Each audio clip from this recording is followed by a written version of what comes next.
Hey everybody, we are now starting my favorite, or sorry, not starting. We are on the last week of my favorite section. So they're called Anthropology. This one for both of these lectures, actually, you're supposed to watch videos before you listen to them, so just keep that in mind. While we're moving forward, if you have not watched these videos, please make sure to watch it. Because yeah, it's like the whole purpose. Okay, so. Real quickly, the end of this week is the reflection 3. And then after this week, we will have the midterm. So the midterm will be due, what is it? Uh,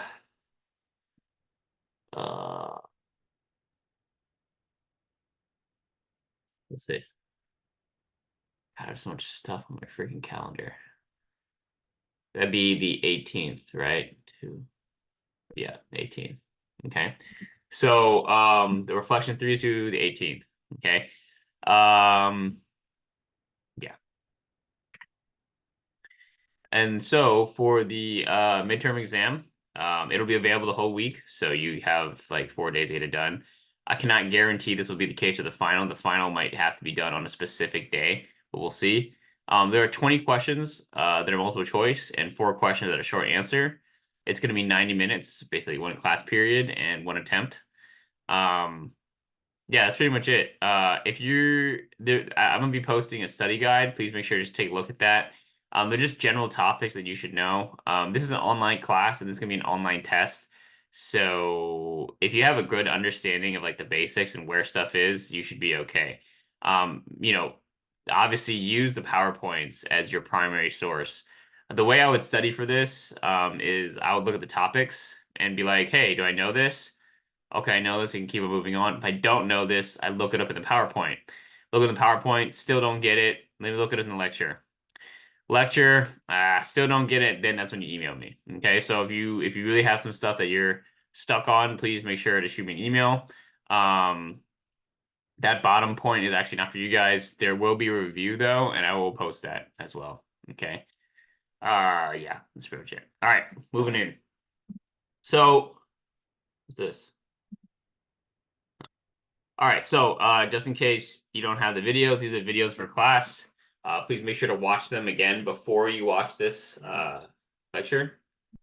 Now, let's bring anthropology. So real quickly, what's your like immediate reaction and response? What's the difference? Like, how do you like the Adam video versus the Diablo video?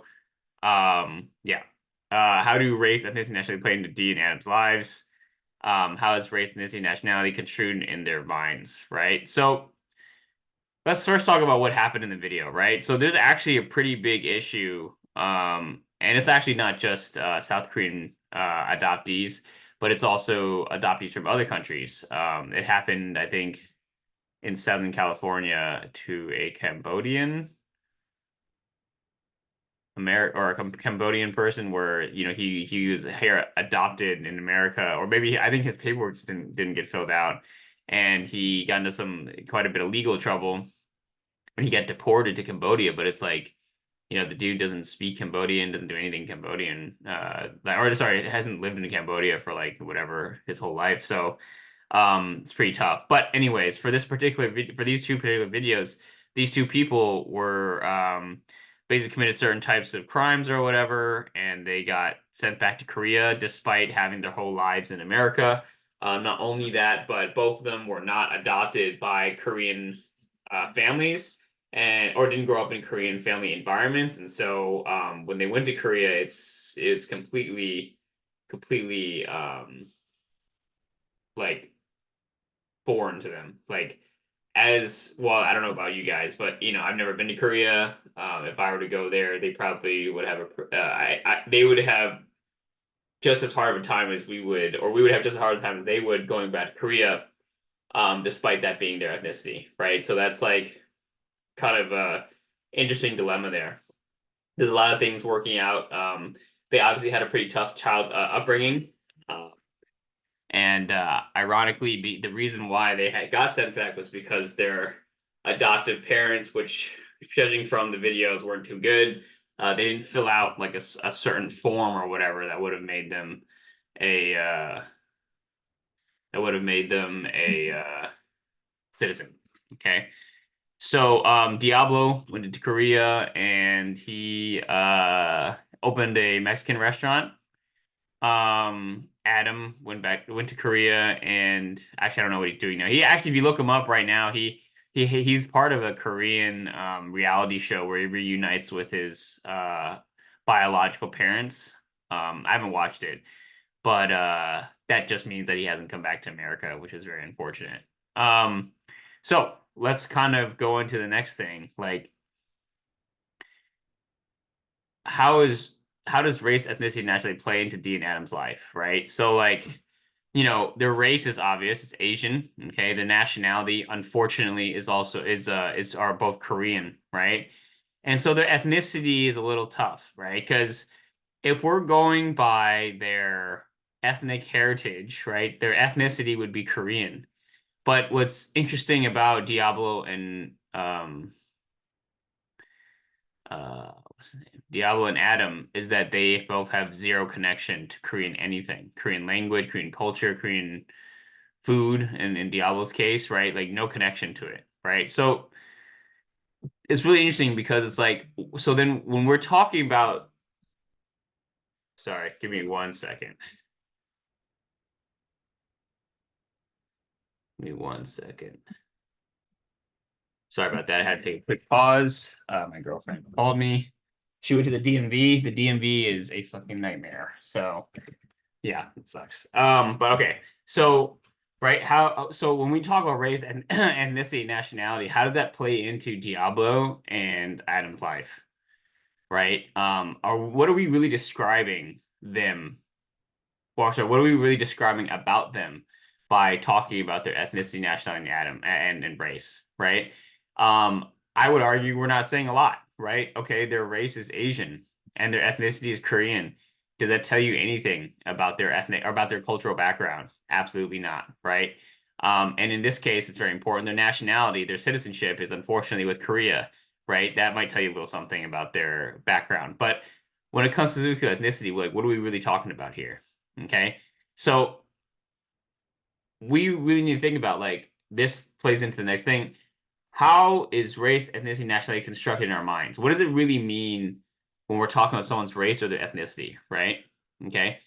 Like, what does it say about our understanding of race, right? And when I say our, I mean like, our perception as like as society, right? Who is the self and who is society, right? How does it change when this is adopted and why and what kind does this matter? So now, that sounds like a complicated question, but it's not, right? It's not just what you and your experiences are, it's also in this case what you look like, right? Because Diablo arguably was born or was raised with a more Mexican American cultural background. And Adam, I'm assuming, was raised with a more white American cultural background. So when we're talking about that portion of it, what makes us believe that they are Asian? It's a very simple answer. What makes us believe they're agents? Their physical features, right? And even when we talk about ethnicity, like, are we really describing accurately what they are going through in terms of their culture? Absolutely not. You know, they probably have less freaking exposure to Korean culture than, if you were to watch K-pop or K-dramas, to be completely realistic with you. So it's very interesting though, because again, do you define your identity your race and ethnicity and stuff like that? Not really. You don't, right? You are actually, in fact, the only parts that are Asian for Diablo and Adam are the experiences that they went through because they look Asian. Okay. Now that's I know this is kind of deep, but basically what I'm trying to say is when we're thinking about race, ethnicity, nationality, what are we really thinking about? We're really thinking about how people look unless you're in a place where there's diversity, so much so that you are understanding like, oh, a lot not all, not all black people are from Jamaica, right? Where you know that there are different types of black people from Ethiopia, from that have been here for 5 generations, whatever, right? Unless you're really thinking about it in that way, which very few people are, right? You have to ask yourself, what is race, ethnicity, nationality really really telling us about a person? And the answer, quite frankly, is not much. What are we basing race, ethnicity, nationality on? Usually, it's just the skin color and their physical features. That's it. Okay. So now, let's move on. Oh, sorry. This last one. And one context of this matter. So when Diablo, especially, right? In Diablo and let's say and this is, sure, let's say Diablo and Adam were in prison, right? And I'm sure you guys are familiar that when you're in prison, it's usually segregated by race or separated by race, right? So Diablo and Adam might have to go to the Asian side when they have really no experience with being Asian, quite frankly, right? Maybe if Diablo's lucky, he'll have like a big homie in like, prison and then they take him, but he's gonna be like the only Asian dude with a bunch of Latinos. Okay.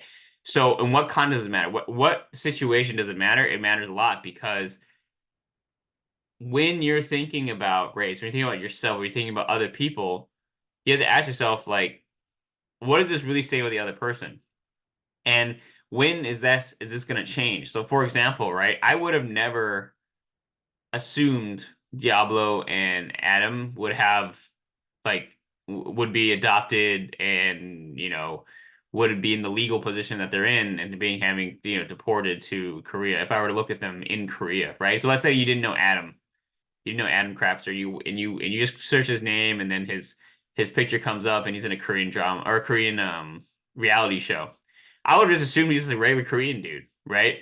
But because of the situation, because of my own understanding of what Asian is and who the characters usually are in those shows, it's affecting the way I look at Adam himself. So basically what this last thing is saying is that depending on where you are and when you are, you're going to refer to yourself differently. I guarantee you in Korea, Adam and Diablo identify themselves as American. Guaranteed. I guarantee you in Asia, I mean sorry. Yeah, in Korea. In America, they had to identify as Asian, even though their cultural backgrounds were not, right? So it's kind of like a toss up here. Okay. So remember, one of the things again I'm trying to have you guys do is to separate culture from geography, right? Culture is not just geographical. In this case, Mexican, Korean, American. Culture, remember, is similar to a machine, right? The foster care system, the public education, the justice, the immigration system are all very special and more important cultural influences on Diablo and on Adam, right? If any of these things changed, any of the rules changed for these five different systems, Diablo and Adam would be in completely different situations, completely different. Okay. Think about the foster care system specifically for Adam. If that lady that fostered him for a little bit was able to call that one little rule, was able to call to call Adam and save him from that terrible adoptive family, his whole life would have changed, right? But that's important because it's not a good or bad thing. The reason why they have that rule is because in the past people have abused it, right? It isn't because in the past, kids have developed a closeness with their foster family, and the foster family wants to adopt the kid, but they can't for some reason, and they keep on calling the foster kid, and it confuses the foster kid, right? So there's a rule for that, and there's a reason why. But imagine that rule wasn't there, Adam's whole life would have been completely different. Public education system, right? Diablo talked about it briefly, but Diablo got into gangs and stuff through school. Like, so without school there, his whole life would have changed. And these two are kind of the same justice system and immigration system. Imagine if they didn't have to fill out a form to become a US citizen. Imagine if they just had to, I don't know, if they just came into America, got adopted, and part of the adoption papers was this form, and they filled it out right at the get-go. Again, their lives would be completely different. Justice system, just the same, right? The fact that they don't have citizenship and they get arrested for certain types of crimes. Imagine if those crimes were listed differently. Just anything small changes with these different systems, with these different cultural systems, their whole lives would have changed. Okay, so again, when we're talking about affecting Diablo and Adam's life, is Diablo being Mexican American or Adam being white American as big of an influence on their lives as these four categories? Definitely not. So a lot of people emphasize Diablo being Mexican or Adam being American. Are these realities? Why is it that we view them this way, right? So obviously it's not, because if Diablo were dropped in Mexico, he would have a very challenging time navigating as well. And Adam being American, is that accurate? Sure, kind of. But you could also argue that Diablo's American, right? Now, let me give you a crazy statement. Both of these people are illegal immigrants that, or sorry, they are adopted Korean children that spent most of their lives in America and was deported back to Korea, right? Now, you could also say that Diablo and Adam are both have American culture. But we, especially after we watch those videos, it's very clear that both Diablo and Adam have very, very different backgrounds, right? Diablo grew up in a very urban Mexican American, maybe probably diverse upbringing because he's in Southern California or near LA, while Adam was probably the opposite. He's kind of in the sticks, right? He's kind of with, it seemed like a very rural, kind of suburban white neighborhood and so forth, right?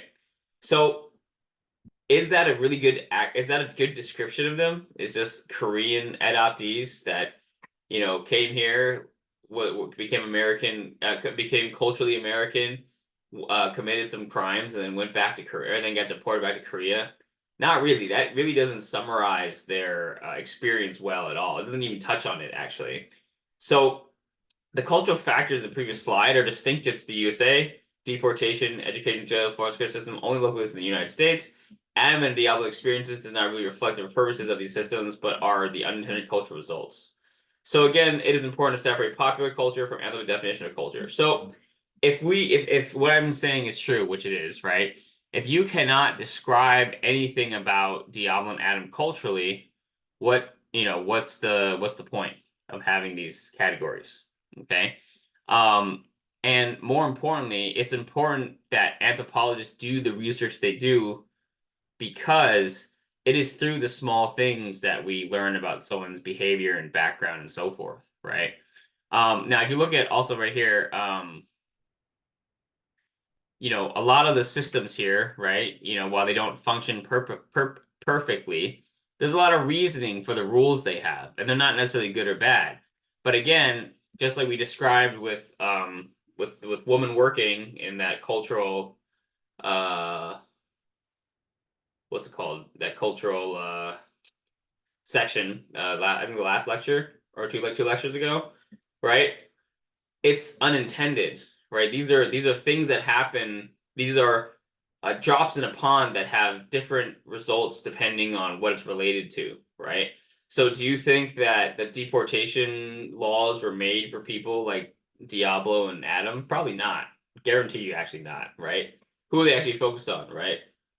The foster care system or the adoption process? Do you think it's made to be that way? No, it's just that people use it creatively, and unfortunately, in this case for Diablo and Adam, it was not used in a good way, right? But again, right, when we look at the way that their lives ended up, it's mostly because of these cultural factors, right? It's not because they were Mexican American. It's not because they were white American or anything. That plays a role in it. But if we really look at how their lives played out, it has more to do with the stuff in the previous slides, right?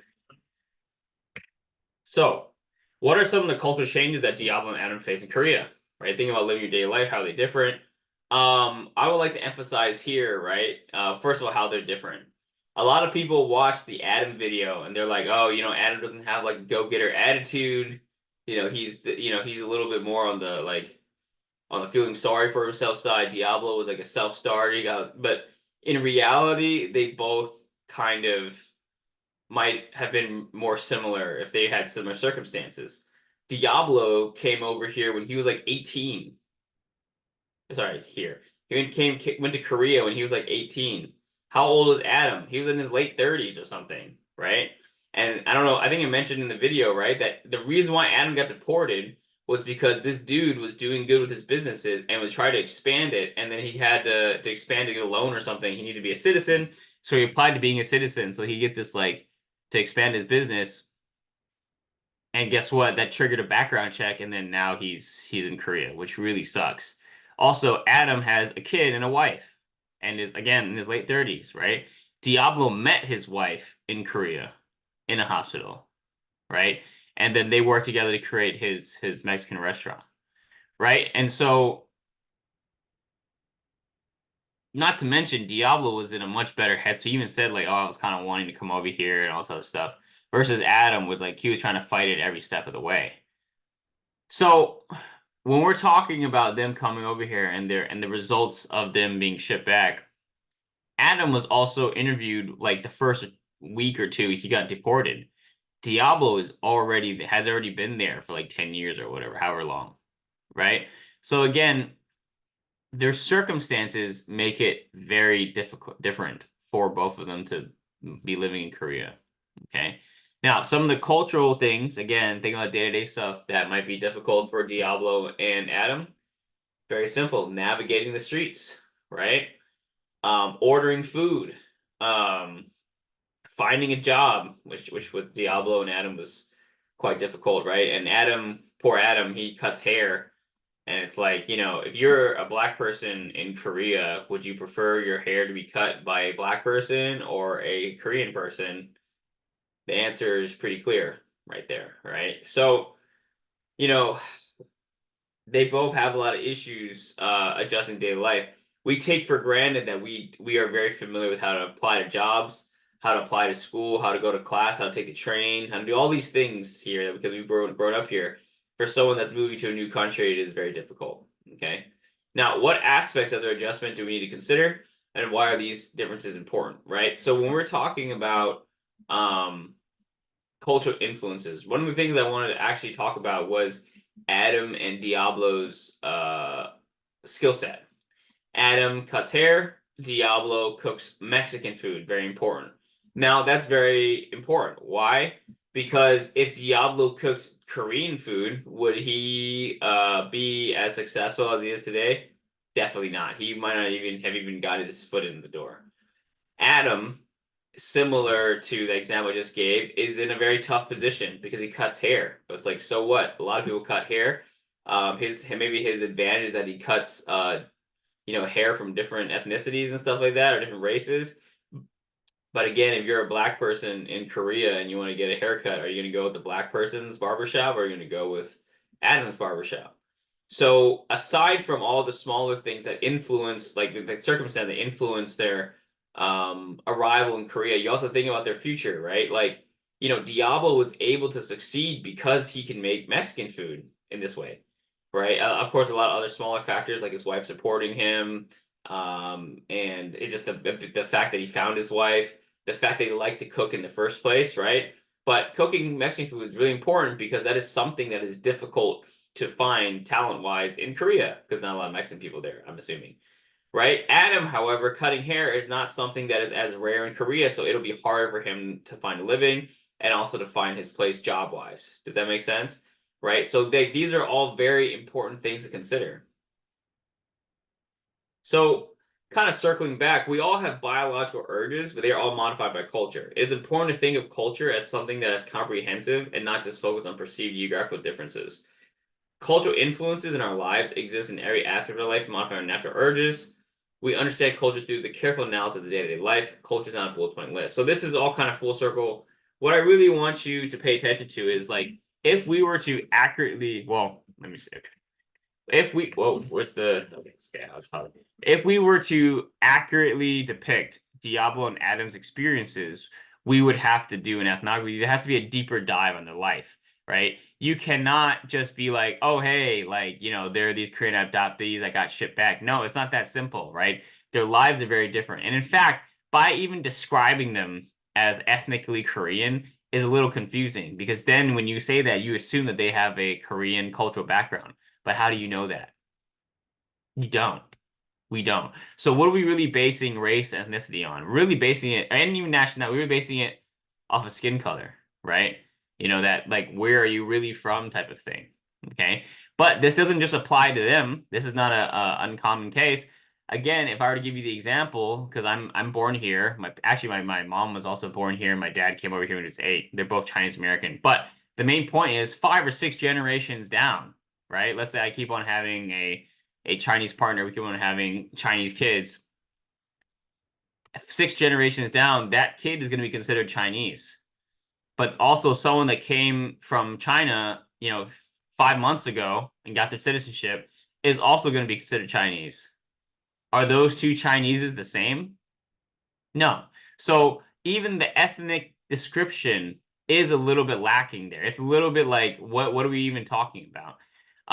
And don't even get me started about race. Race is even more confusing or even more poorly defined, right? Just because someone is Asian does not necessarily mean they have similar, cultural practices. And so this is all to say, though, that race, ethnicity, and nationality are cultural categories, right? Which means that they are created by society and reinforced by society. Adam and Diablo only got picked on because people thought of them as Asian, right? And so just because you don't think of yourself as Asian, just because your cultural background in this case is not Asian or is Chicano or is white American, it does not mean that the rest of society is going to support that truth or perspective. So again, it goes back to how do we really look at race and ethnicity? It's just through physical features. Is race and ethnicity a great, descriptor of cultural understanding? No, not really. Okay. So you have to remember again, because race, ethnicity, nationality are cultural categories, they're constructed by society and then, whatever, right? You need to think of them as drawers, okay? And as you put stuff into your drawers, yeah, they kind of fit, but as you grow older, maybe as your life changes, those drawers don't always fit those things perfectly. That is a great example. That is a great analogy for race, ethnicity, and nationality. Okay. And again, this is all to illustrate to you that if you were to truly understand someone's culture, right? Let's not associate with geography because yes, that might give you some idea, but it's not a very good idea of their cultural background. And number two, you have to pay attention to the day-to-day stuff. It is the stuff they go through day to day that really matters in terms of forming their adulthood and also forming a more accurate understanding of their cultural background. Okay. So again, the limits of race, ethnicity, and nationality, okay, is that they are basically drawers that don't fit all the stuff anymore. That's basically what it is. They are culturally created, and because they are culturally created, they are not they are not a great they are not very accurate in understanding someone's cultural background. Okay. Very nice. And sorry, more importantly, remember culture is not a bullet point list, right? As we saw with Diablo and Adam, just like I explained previously, when one thing in the equation changes, their whole lives change, right? Remember all those things we talked in the past. If one of those things, what's just one of those things change, their whole lives would be completely different. Who knows if for better or for worse, but it would definitely be different, right? You have to ask yourself, like, okay, if that's the case, then how important is it that they're Mexican American? How important is it that they're white American? It's important they live in America. It's important that it's because of the systems in America they were deported or they went to jail or whatever. But how important is it for us to know that they're Korean American, or sorry, that they're Chicano American or white American? You know, it's a who knows, who cares, right? All right, so I hope you guys found that video interesting. Um, The reflection is going to be due at the end of this week. And as always, if you have any questions, just shoot me an email at raymond.fong@kbc.cuny.edu.